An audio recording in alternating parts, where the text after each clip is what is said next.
Boa noite, companheiros e companheiras. É com muita alegria que a gente faz essa nossa atividade hoje à noite. Então, de antemão, queria agradecer a presença de todos que estão nos assistindo. Também queria agradecer, já de saída, o professor Claudio Katz, o professor Vijay Prashad e a professora Marina Gouvêa, que vão estar conosco essa noite para a gente fazer essa conversa e essa reflexão sobre o imperialismo no século XXI. Né? Então, quais são as dinâmicas do imperialismo? Vamos discutir um pouco sobre isso hoje. Essa atividade é uma iniciativa da Editora Expressão Popular, em parceria com o Instituto Tricontinental de Pesquisa Social. Né? Então, estamos fazendo essa atividade como um lançamento da nossa série Sul Global, que a gente está publicando esse ano junto com o Tricontinental. Então, até agora, nós já fizemos 3 livros dessa série, né? E aí a gente vai estar fazendo hoje também o lançamento dessa série em e-book. Né? Então, nós fizemos o primeiro livro da série, foi o livro do Vijay, chamado Balas de Washington, né? Que é um livro que trata o Vijay vai explicar melhor, mas, enfim, um livro sobre, como diz o subtítulo, uma história da CIA de golpes e assassinatos. O segundo livro que nós publicamos dessa série foi um livro do Emiliano Lopes, um pesquisador do Instituto Tricontinental, da Argentina, que também que se chama As Veias do Sul Continuam Abertas, que também trata dos debates sobre o imperialismo no nosso tempo. É uma coletânea de artigos que vão tratar desse tema. Né? E o livro que a gente recém lançou esse mês, né, do professor Claudio Katz, que é a Teoria da Dependência 50 anos depois, né, da qual ele vai tratar também aqui, não preciso ficar dizendo. Né? Dizer também, gostaria de lembrar que esses 3 livros, eles foram parte do nosso Clube do Livro da Expressão Popular. Então, quem ainda não conhece o Clube do Livro da Expressão Popular, é uma boa oportunidade. Né? Então, é um programa que nós temos na editora de todo mês mandar um livro para o conjunto dos nossos assinantes, um livro que é sempre fundamental e relevante para compreender a nossa conjuntura, né? E junto com, no nosso kit do Clube do Livro, vai um livro do mês da Expressão Popular, sempre o lançamento, vai também junto um dossiê do Instituto Tricontinental de Pesquisa, um dossiê que é publicado mensalmente, cada mês com uma temática diferente. Né? A do mês passado foi sobre a história da repressão na África do Sul, né? Repressão política na África do Sul, mesmo no pós-apartheid. E além de outros presentinhos, né? Sempre um marca-página, um cartaz, um cartão postal, ou seja, a proposta é que a gente consiga construir uma biblioteca militante. Né? Então, esse é o nosso Clube do Livro. Então, falando um pouquinho da série Sul Global, qual que era a ideia dessa série quando nós pensamos, né, o Tricontinental junto com a Expressão Popular?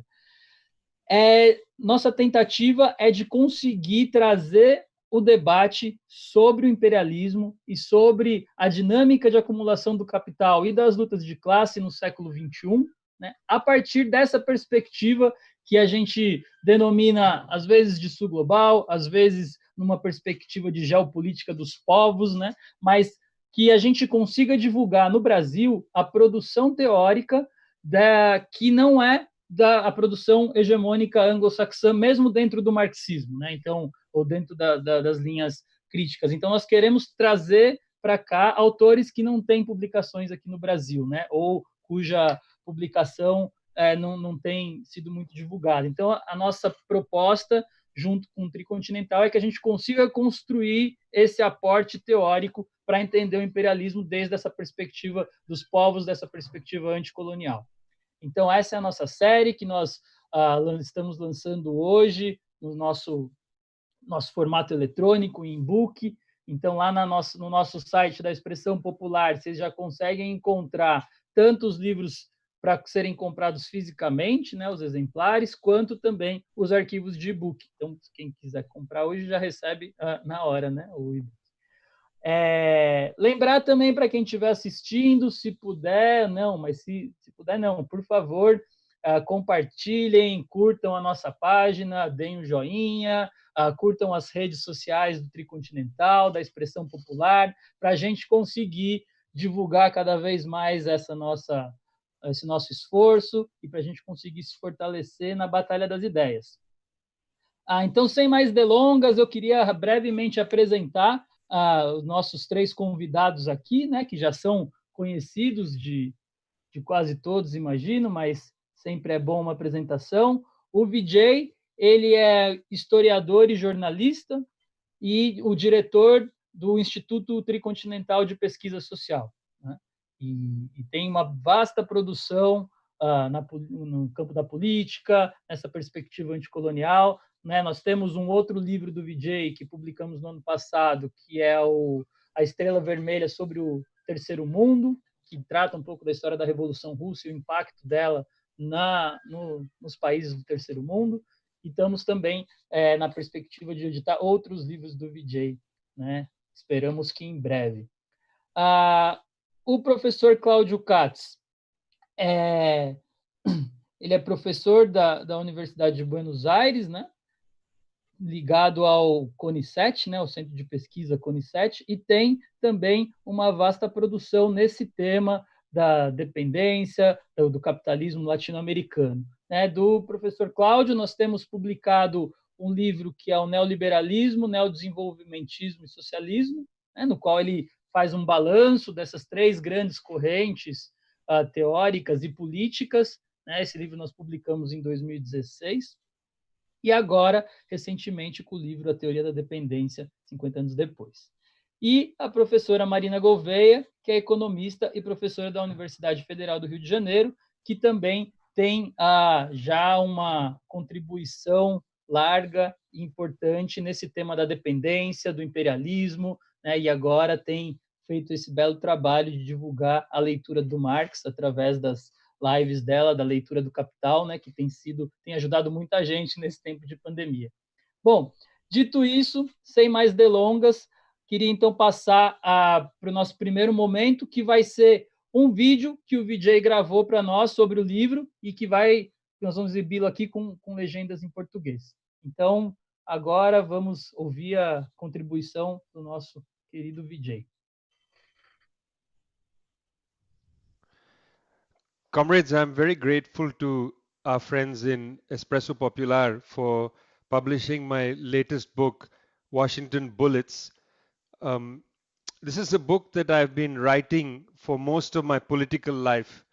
From the 1980s onward, I've been surrounded, it seems to me, by stories of US imperialist intervention, whether it's through the assassination of our movement leaders or the overthrow of governments, or indeed by giving support to the worst kind of forces in our societies, the military, the oligarchy, and other forces, right-wing forces, to overthrow governments, to suppress our movements, and so on.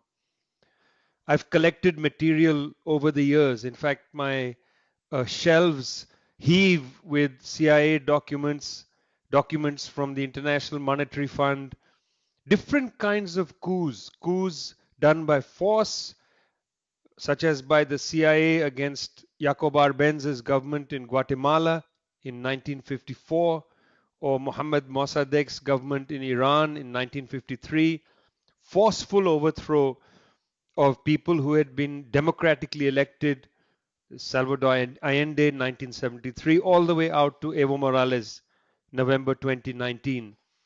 Then there is the coup d'etat done by suffocation. Here the International Monetary Fund, the US Treasury Department, all of them play a significant role.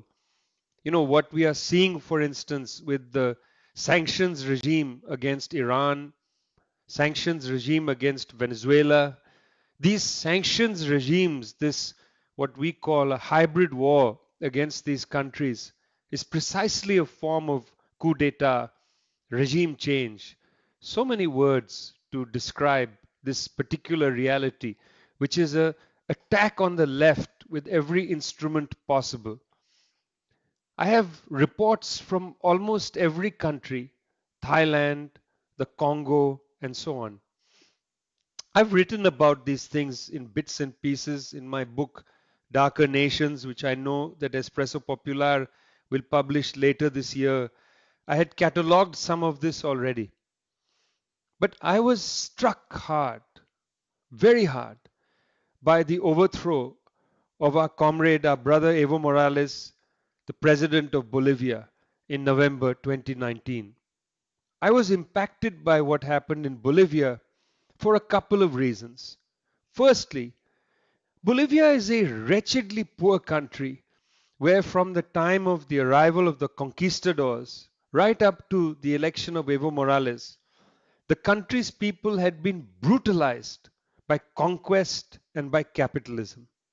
Largely indigenous population, largely a population of subsistence farmers.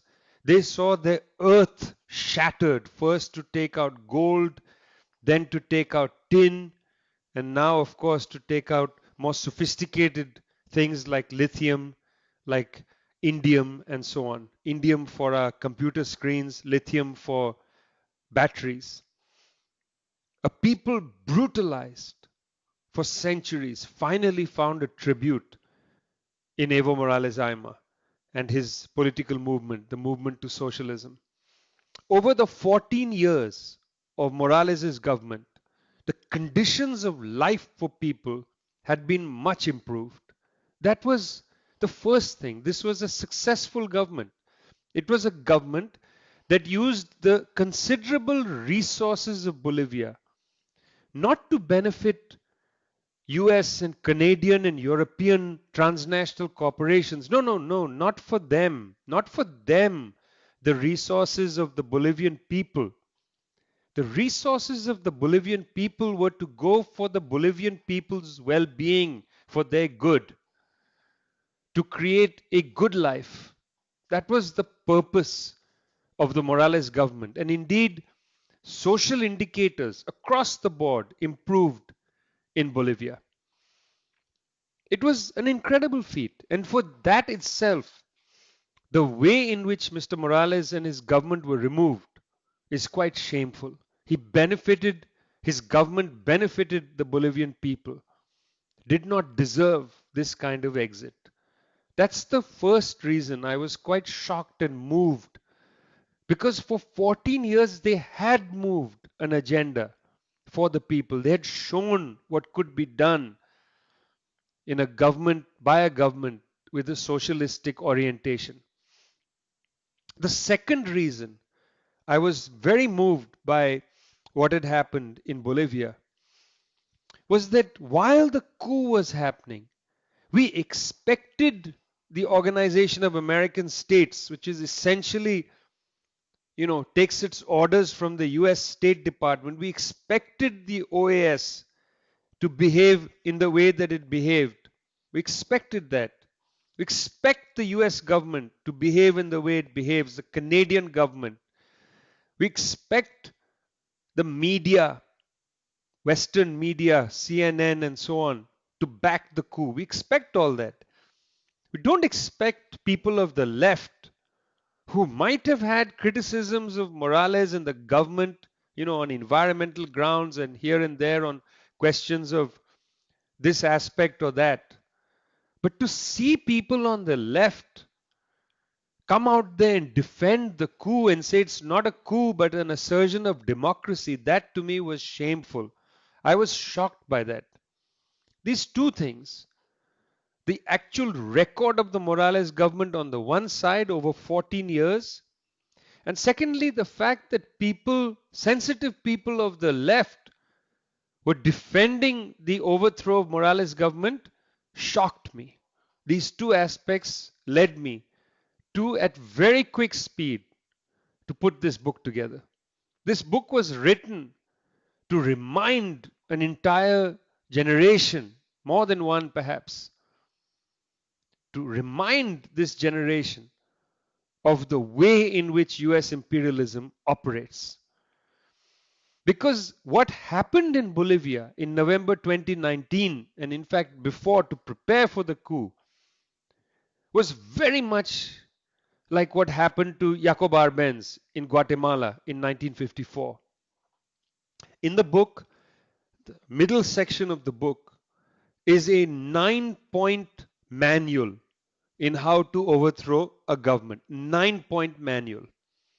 The principal material in that manual is from the overthrow of the government of Jacob Arbenz from Guatemala 1954. And the reason I used Guatemala is we have enough evidence from the CIA, from the US State Department, and so on.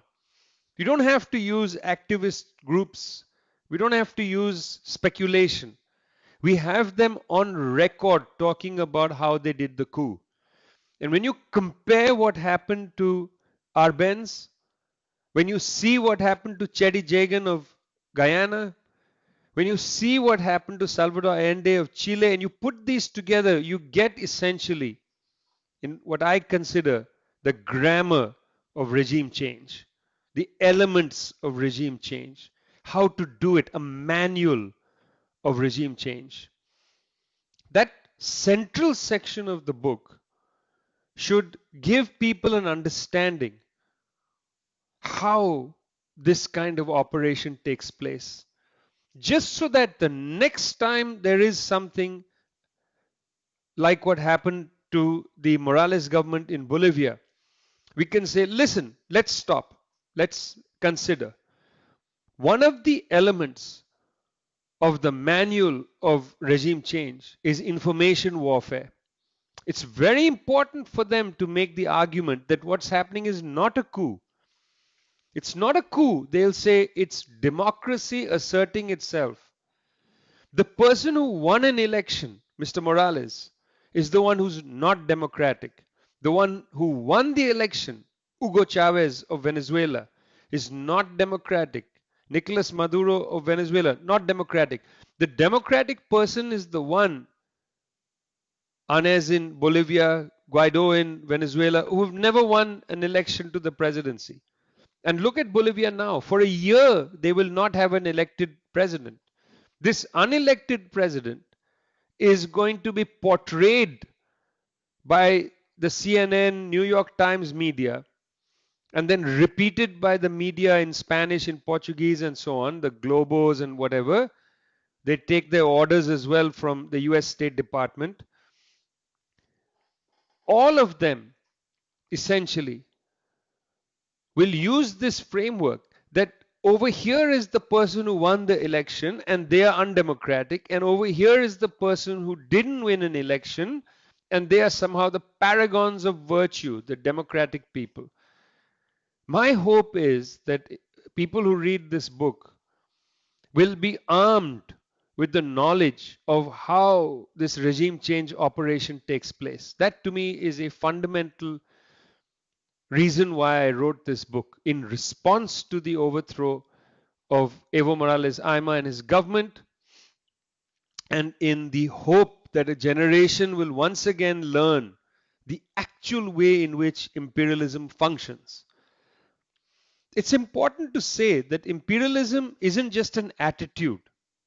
It's not just that the US government decides, okay, let's go and overthrow a government. No, they have reasons to do so.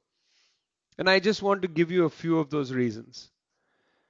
The first reason is US imperialism has a delicate system that it maintains, where the United States government is the most powerful government, whether it's through the fact that the dollar is the main currency of exchange, or the US military has about 800 places where it can land planes and bomb any country in the world with now hypersonic cruise missiles and so on. It has the ability to exercise power globally. It has built a series of institutions. In the book, I go over this, the so-called hub and spoke system, the dollar Wall Street system, and so on. There's a lot of fragility in this system that the United States has constructed. It's not a perfect system. It's filled with contradictions. It's very fragile, and they are fragile about it.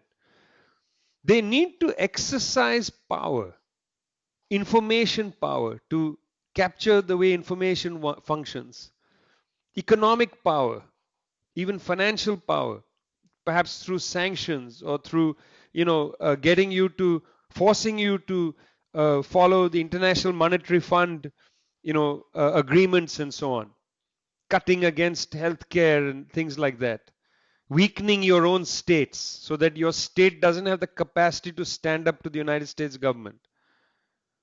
And of course, most importantly, military power. It exercises these forms of information, economic plus financial and military power to maintain its dominance in order that the major transnational corporations, which are either based in the United States or rely upon the United States and its international architecture to protect their interests, imperialism functions on their behalf. It keeps wage rates down in the third world. It makes sure that raw materials are cheap in their price by keeping wages low. It makes sure wages are low so that manufacturing which takes place in these countries has a low purse that goes to the workers there, so profits can increase for transnational companies. It is able to construct this system in such a way that these countries are forever in debt, forever borrowing money from the northern banks and then having to pay debt service on those payments and then further weaken their capacity to stand up for themselves, essentially delivering raw materials, delivering their labor for the benefit of Western or Northern-based transnational corporations, and so on. That's the reason why imperialism exists. It's to provide this economic advantage, economic power to transnational companies based in the global north. That's the root reason for the existence of imperialism. That's what I wanted to emphasize in the book. How imperialism functions and why there is imperialism. It's not so easy for the United States tomorrow to say, okay, let's close down our bases and go home. Not so easy. If you do that, you will allow other countries to exert themselves on the world stage. They will attempt to create history for themselves. Recently, there was another coup d'etat in Mali, a very important country, more than twice the size of France, in the Sahel region of Africa. Mali, it is the third largest gold producer in the world, struggles with poverty, with political representation. There have been at least 3 coups d'etats, 1968, 2010, and then now in 2020. At least 3 coups d'etats. The country hasn't been able to breathe. France constantly intervenes, and most recently in 2013, January, France intervened with US backing in the name of democracy against terrorism and so on.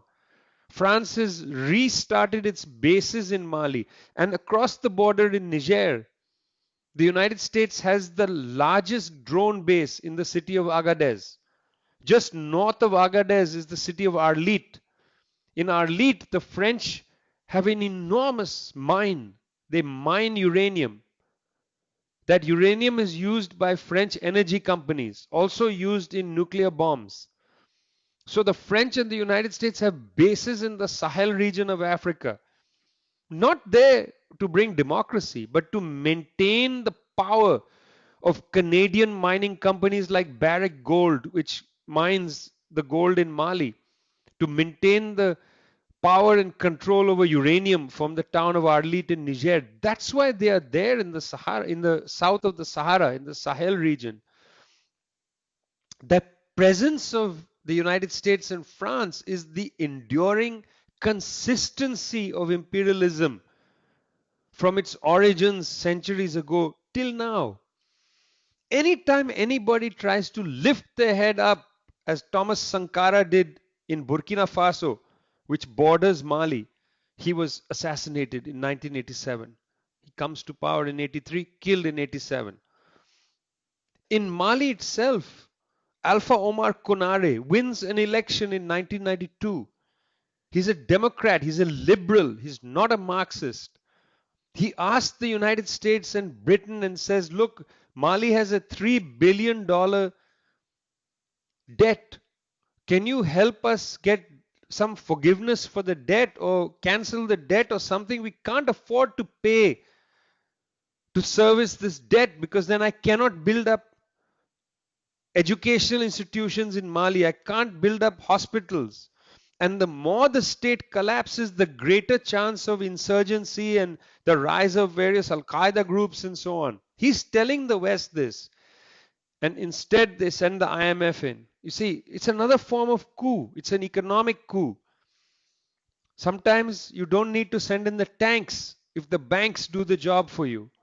And that's exactly what happens in a place like Mali. It's what consistently happens in so many countries where the International Monetary Fund comes in and does the coup for you. Now, imperialism is facing a challenge. One, the internal contradictions have hollowed out countries like the United States. In the middle of this coronavirus pandemic, these countries are facing enormous challenges economically. At the same time, we see the emergence of China and its allies on the world stage. Whether it's China through the Belt and Road Initiative across Asia into Italy and down into the African continent, of course in South America and so on. You have the emergence of China. China is not an aggressive military power. It is certainly an economic powerhouse attempting to make trade and development and finance deals with countries in the third world. Very eager for this, for all kinds of reasons. Some have to do with basic commerce, some have to do with resource needs, some have to do with ideas of solidarity and mutual trade benefits and so on. All of them are at work. The emergence of China has seriously threatened the unipolar situation in the United States. And that is why the United States is seeking to impose a war on China.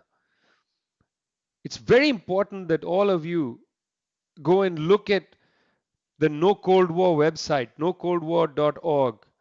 Sign the statement against the imposed war on China. In this moment, of course, we must stand up against the coup makers who, are seeking to destroy Bolivia.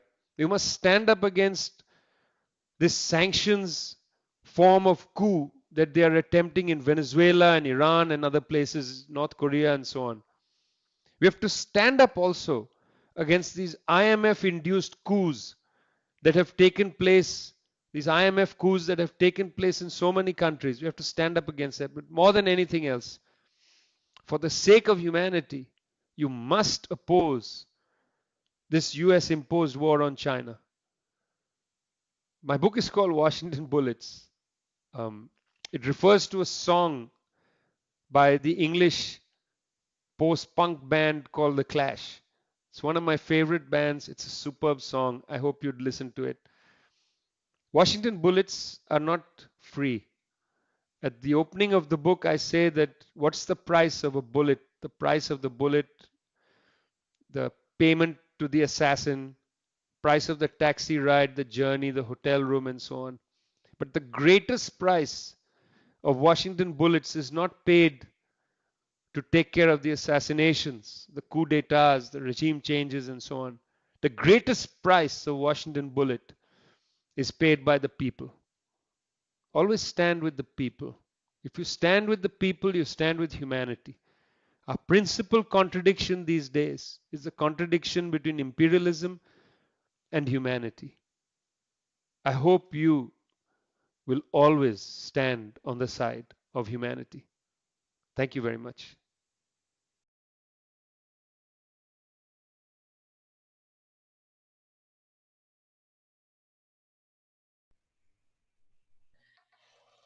Muito bem, então acabamos de ver a contribuição do Vijay, né, no livro dele, Balas de Washington, como vocês puderam ver aí, que é também uma referência a uma música, né, na banda The Clash, Washington Bullets, que também trata do mesmo tema. Quem não conheça, escute, bem interessante. Queria só lembrar que quem está nos assistindo pode mandar perguntas aí pelo chat, nós vamos ter depois uma rodada de questões aqui, então mandem perguntas, comentários, para a gente seguir nessa nossa interação. Então, para quem chegou agora ou depois, estamos aqui no nosso lançamento da nossa série Sul Global, né, uma série publicada pela Expressão Popular em parceria com o Instituto Tricontinental de Pesquisa Social. E hoje nós estamos fazendo o nosso lançamento dos 3 livros da série Sul Global, publicados até agora, em formato e-book. Né? Então, é o livro Balas de Washington, do Vijay, o livro As Veias do Sul Continuam Abertas, debate sobre imperialismo no nosso tempo, do Emiliano, organizado pelo Emiliano Lopes, e o livro A Teoria da Dependência, 50 anos depois, do Claudio Katz, que está aqui conosco e que vai agora fazer uma fala sobre o livro. Só antes de passar a palavra para o Cláudio, eu queria lembrar que esse livro, A Teoria da Dependência 50 anos depois, foi publicado em espanhol em 2018, né, na Argentina, pela editora Batalha de Ideias, né, Batalha de Ideias, que é também uma editora com a qual nós, da Expressão Popular, temos trabalhado em conjunto, né? Então, estamos construindo atividades em conjuntos, nós, da Expressão Popular, a editora Batalha de Ideias, na Argentina, e a editora Leftward Books, na Índia, né? Da qual o Vijay também é um dos editores. E até agora nós construímos 2 livros em conjunto, um livro em comemoração aos 50 anos de aniversário do Lenin, né, que foi em abril, é um livro que está disponível para baixar gratuitamente no nosso site. Esse livro foi publicado simultaneamente em inglês, português e espanhol, né, por essas 3 editoras. Depois, em junho, nós publicamos um outro livro do Mariátegui, né, então temos um texto de apresentação que o professor Florestan Fernandes havia escrito há um tempo atrás, e depois 2 ou 3 ensaios do Mariátegui, e também foi publicado nas 3 línguas, com mais editoras, foram 7 editoras que se somaram nesse projeto, e estamos avançando nessa construção para publicar mais livros, e em breve teremos, no mês que vem, uma bela surpresa desse mesmo jeito. Então, o livro do Lenin e do Mariátegui estão disponíveis para baixar no nosso site, e no mês que vem vamos anunciar o nosso próximo livro, que já temos mais de 18 editoras ao redor do mundo que estão se somando nessa nossa publicação. Então, estamos construindo também um internacionalismo editorial, né, vamos dizer assim. Bom, então, sem mais delongas, queria passar a palavra para o professor Claudio Katz para tratar do livro dele, A Teoria da Dependência 50 anos depois. Lembrar que esse livro ganhou, no ano passado, o Prêmio Libertador do Pensamento Crítico na Venezuela, né, o mais importante, reconhecido como o mais importante livro de contribuição ao pensamento crítico, né, premiado lá na Venezuela. Então, mais uma vez, agradecer, professor Cláudio, pela presença y te paso a palabra. Bueno, buenas tardes, muchas gracias por la invitación. Los felicito a los compañeros que organizaron esta colección sobre el sur global y me alegra mucho que el libro mío sobre la teoría de la dependencia se publique en esta serie. En el día de hoy vamos a hablar sobre el imperialismo del siglo XXI, que es uno de los ejes temáticos del texto sobre la dependencia y es uno de los grandes problemas del pensamiento de la izquierda en la actualidad. El imperialismo nos recuerda que las grandes potencias mantienen su dominación sobre los pueblos del mundo mediante el uso de la fuerza. Por eso es un concepto tan importante. Es cierto que también recurren a la hegemonía, al control ideológico a través de los medios de comunicación, dominan por medio del engaño, de la desinformación, ocultando la realidad, utilizan instituciones políticas y judiciales del Estado, pero en el orden internacional, lo que asegura la dominación de los poderosos es el poder militar y las acciones imperiales. Y yo creo que en los últimos años avanzamos mucho en el análisis de las relaciones internacionales en términos de unipolaridad, bipolaridad, multipolaridad. Son conceptos que nos clarifican distintos escenarios de las relaciones de fuerzas entre potencias, países, pueblos a nivel global. Pero si nosotros omitimos el papel del imperialismo, nos olvidamos que el capitalismo no podría subsistir ni un minuto sin ejércitos y sin bases militares. Ese es el cimiento del poder en el cual se sostiene el capitalismo mundial. Ahora, yo creo que el imperialismo contemporáneo difiere del imperialismo clásico. Ya no predominan las guerras entre potencias imperiales por el reparto de territorios y mercados. Nadie imagina una guerra entre Estados Unidos, Francia, Japón o Alemania por el control de África. El imperialismo cambió porque el capitalismo cambió. Y el imperialismo del siglo XXI está amoldado a un capitalismo globalizado, financiarizado, neoliberal, precarizador, y está concentrado en el gigantesco poder de Estados Unidos, que es el garante del orden mundial, con bases militares, con el Pentágono, organizando guerras e invasiones. Y el imperialismo, el centro del imperialismo está en Washington, tiene una vasta red de socios, de vasallos, de apéndices, y su prioridad es el control estratégico de los recursos del planeta, el control de las redes informáticas, de las materias primas, de las cadenas de valor, y sobre todo la subordinación de los pueblos de la periferia, del tercer mundo, de lo que ahora llamamos el sur global. Y nosotros, en África, en América Latina, en Medio Oriente, en el sur de Asia, conocemos muy bien, por propia experiencia, cómo funciona el mecanismo de dominación imperialista. Por lo tanto, primer problema, el imperialismo del siglo XXI es un concepto organizador del pensamiento de la izquierda actual y tenemos que investigar, analizar y profundizar su actualización. Segundo tema, es evidente que el presidente Trump encarna como nadie el imperialismo del siglo XXI. Trump no es un loco sin brújula, es el mayor representante del imperialismo.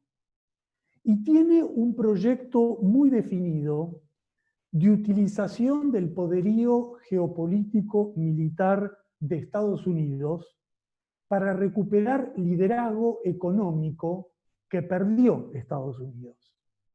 Es un proyecto muy definido, usar la fuerza para recuperar el poder económico caído de Estados Unidos. Y por eso tiene una agenda mercantilista de presiones comerciales. Trump quiere aprovechar las ventajas que Estados Unidos todavía conserva en el plano de las finanzas y la tecnología para recuperar dominio global, y su prioridad es frenar el avance de China. Este es el objetivo número 1 de Trump y de todos los sucesores de Trump. Si pierde las elecciones y gana Biden, tendrá la misma estrategia. Primero, frenar el avance de China. Y frenar el avance de China con acoso naval, con amenazas militares, con la pandemia. Ellos esperaban que la pandemia quedara localizada solo en China.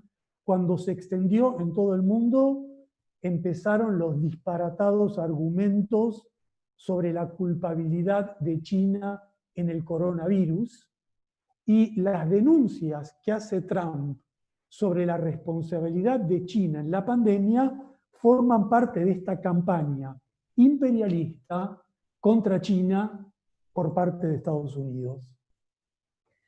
Pero yo creo que lo importante es que al cabo de 4 años, Trump ha fracasado. No pudo llevar adelante el propósito de reconstruir la economía usando el poder geopolítico y militar. No lo pudo hacer. Fracasó, no pudo doblegar a China, ni siquiera tuvo el acompañamiento de los socios de Estados Unidos en esa campaña contra China, y no lo pudo concretar en parte porque Estados Unidos sigue cargando con la herencia de fracasos militares que le dejó Bush. Fracasos en Irak, fracasos en Afganistán, fracasos en todo el mundo. Y por eso Trump actúa con mucha cautela y finalmente en Siria, en Afganistán, en Corea del Norte, en Irán, actuó con mucha moderación y no puso en marcha operativos militares de invasión.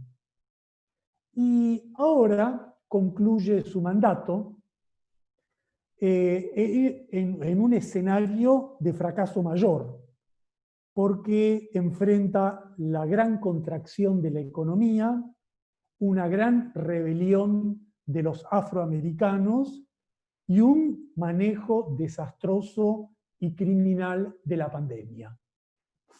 Trump fracasó a escala global, Trump fracasó dentro de Estados Unidos.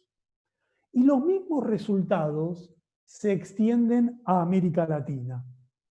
Trump intentó reforzar la presión imperialista sobre nuestra región, por eso renovó el Ministerio de Colonias de la OEA, por eso reforzó el Comando Sur de Miami, las bases militares de Colombia, pero también fracasó en América Latina. Y su principal fracaso es que intentó todos los complots imaginables para derrocar al gobierno de Venezuela y no pudo. Quiso apoderarse del petróleo de Venezuela y no pudo. El intento de asesinar a Chávez, de asesinar a Maduro, no logró resultados porque en Venezuela el imperialismo estadounidense enfrentó la misma resistencia que se ha demostrado en Cuba en las últimas décadas. Lo mismo que le pasaba a tantos presidentes frente a Cuba, le ocurrió a Trump frente a Venezuela. Chocó con una seria resistencia y una gran decisión de los pueblos de no permitir la presencia del imperio norteamericano en sus países.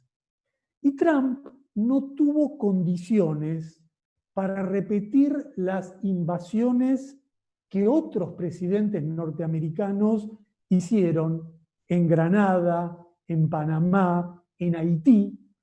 Y Estados Unidos no cuenta ahora en América Latina con un socio estructural como es Israel en Medio Oriente o como es Australia en Oceanía. Estados Unidos tiene problemas para ejercer su dominación imperial en América Latina porque hemos vivido 10 años de un ciclo progresista donde se recuperó autonomía, especialmente en Sudamérica, donde se generó UNASUR, donde se generó un nuevo marco de mayor soberanía que está en disputa. Estados Unidos quiere recuperar su dominación plena pero las rebeliones de la década pasada y del ciclo progresista hacen que el escenario latinoamericano sea un escenario todavía en disputa. Y yo creo que esta problemática del imperialismo es indispensable para entender el tema central de mi libro, que es el capitalismo dependiente en América Latina. El imperialismo fue uno de los temas centrales de los teóricos de la dependencia, de Teotonio dos Santos, de Bambirra, de Rui Mauro Marini, porque el imperialismo es el instrumento para reforzar la subordinación económica de nuestra región, que en las últimas décadas sufrió neoliberalismo, primarización, endeudamiento, reforzamiento de la dependencia que sufren nuestros países. Y por ese capitalismo dependiente y por esa dependencia, el escenario de la coyuntura actual en América Latina es durísimo. La pandemia nos ha golpeado en forma terrible. Ya tenemos 260.000 muertos y 7 millones de contagiados, con los hospitales saturados, con fallecimientos en las calles, con un desamparo popular por el desmantelamiento neoliberal de la salud pública, y estamos en un escenario social dramático en América Latina, con mayor desigualdad, mayor deudas de las familias, mayor brecha digital y una crisis económica que es muy superior a la que están padeciendo los países desarrollados. Las últimas cifras de la CEPAL pronostican para América Latina 2 millones de empresas quebradas, 11 millones de nuevos desempleados y 45 millones de nuevos pobres. Un escenario social de verdadera catástrofe.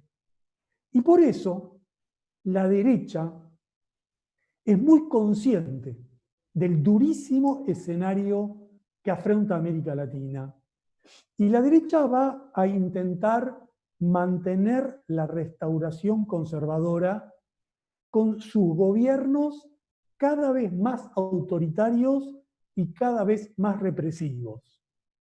Por eso hicieron el golpe de Estado en Bolivia, por eso sostienen al fascista Bolsonaro, por eso proscriben a la oposición en Ecuador, por eso encubren el terrorismo.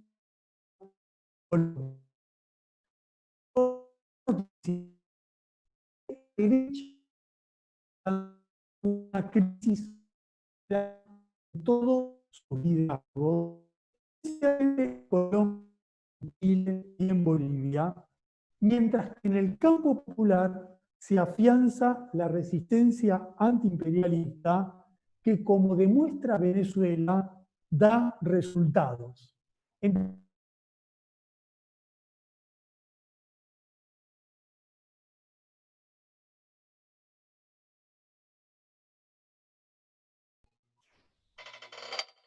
Tivemos aqui um pequeno probleminha com a internet do professor Cláudio.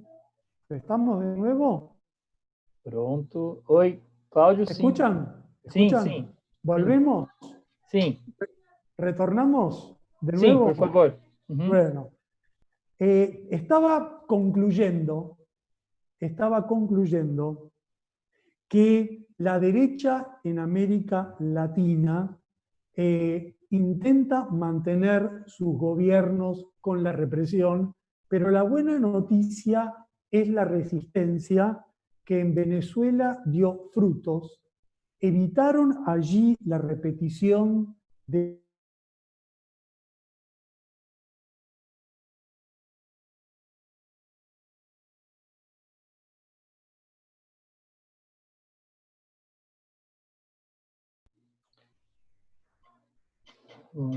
Acho que de novo. ¿Es Opa. mi conexión?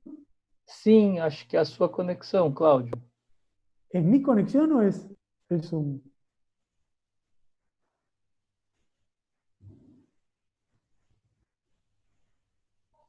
Vamos só aguardar um minutinho para tentar resolver esse probleminha de conexão. Cláudio, você nos escuta? ¿Me escuchan? Agora sim. ¿Me escuchan? Oi, Cláudio?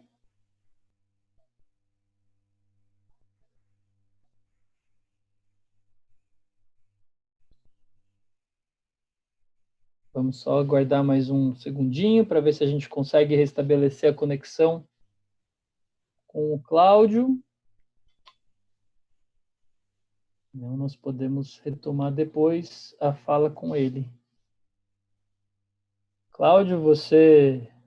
Yo estoy aquí. Si ustedes me escuchan, yo agora sigo. sim, agora estou escutando. ¿Puedo seguir? Sim, por favor. Bueno, continúo entonces. Así es el mundo digital. El mundo digital es con interrupciones, es con pequeños...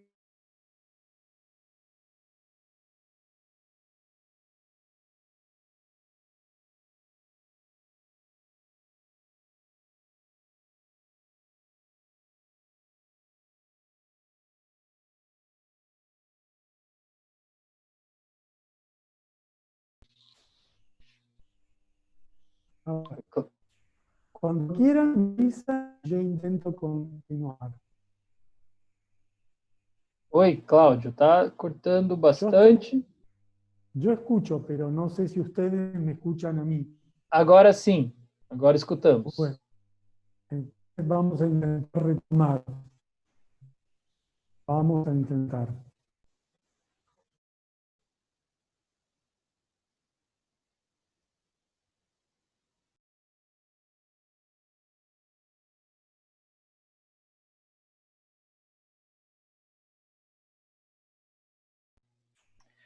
Cláudio, talvez se você desligar a câmera, porque parece...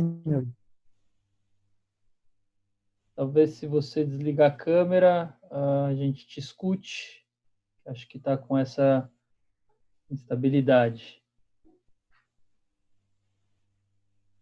Oi, será que voltou?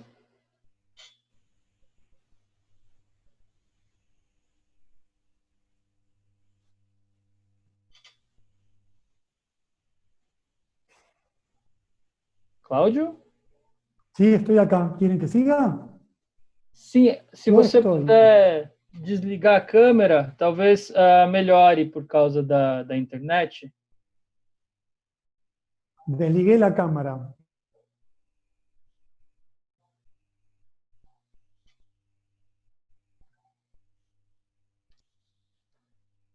Oi, você está escutando? Bom, sim, vamos lá. Probleminhas técnicos que nós vivemos, né? Acho que ele caiu agora. Então, vamos só tentar resolver esse problema com ele enquanto volta. Acho que enquanto a gente tenta estabilizar a conexão, apesar de estar bem no meio da reflexão, né, que está muito interessante, com muitos elementos para a gente entender bem o que está acontecendo aí no nosso mundo hoje. Eu acho... O que tenho que fazer? Tenho que desligar. Saco a câmera? Pronto, agora acho que voltamos. Sim.